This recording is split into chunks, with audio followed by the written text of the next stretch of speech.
In this video, we're going to be looking at the SiteMapPath control. The SiteMapPath control, we automatically use the web.sitemap that we created in the previous video without any effort on our path. So that is why it's a good idea to name it, to just give it the default name, which is web.sitemap, because automatically it's going to be picked up by the SiteMapPath.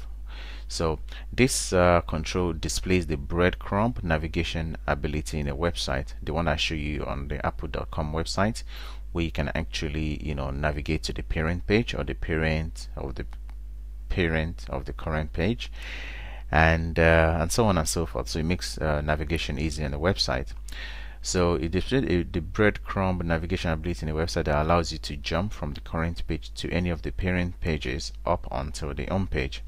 So let's take a look at the SiteMapPath control and how it can be used on our website. So I'm taking you back to the site. Remember, I said it is a good idea to add the navigation control to the master page so it can be shared among all the pages of your website. I mean, depends. You can, if you have multiple master pages, you can add different. You can create multiple sitemaps, and you can add different. You can have different navigation control to different master pages, so that maybe the navigation that you want to make available to the student is different from the navigation that you want to make available to the staff, and that is usually the case. So let's add a SiteMapPath to our website. So as you can see, we have this SiteMapPath now, and just like I was saying, it has automatically been added. So let's look at one of the pages, which are the sub pages. So if I right click on that and I say view in browser, so it's asking me if I want to save. So yes, I want to save changes. So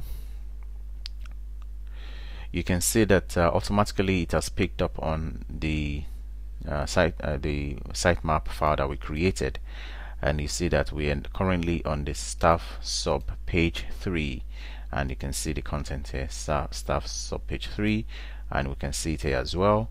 So from here we can navigate up to the parent page. So we're now on the staff main page, or we can just simply go to the home page, which is going to be the home.aspx. This is the home page. So this is the simplest way to describe it, and you might think, well, this is not really useful. It is very useful, because sometimes you do not provide users with it makes life easier for the user, because if you have pages which are sub pages up to like 8 levels deep, so instead of the user to be clicking on the back button 7 times, they can just simply click on one of this breadcrumb at the top to go to the pages that they desire. So as you see that when I put my mouse over the home page link, you get a tooltip which shows you the description of the page. This is the home page, so this is the use of the description. So it's just going to tell you the description of the link that you want to click on. So this is how you use the breadcrumb control. So let's have a look at some of the properties of the breadcrumb control. So if you look at you can set, there's a lot of we're going to be looking at how to actually format the colors, but there's a lot of options there that can be used to change the look and feel of the. You can use the CSLs, you can use cascading style sheet to format the way you want them to look. You can make them more colorful, or you can actually change the style here, node style. As you see, it's asking me for the back color of the node style, so we might as well choose, what can we choose? Let's choose a green color.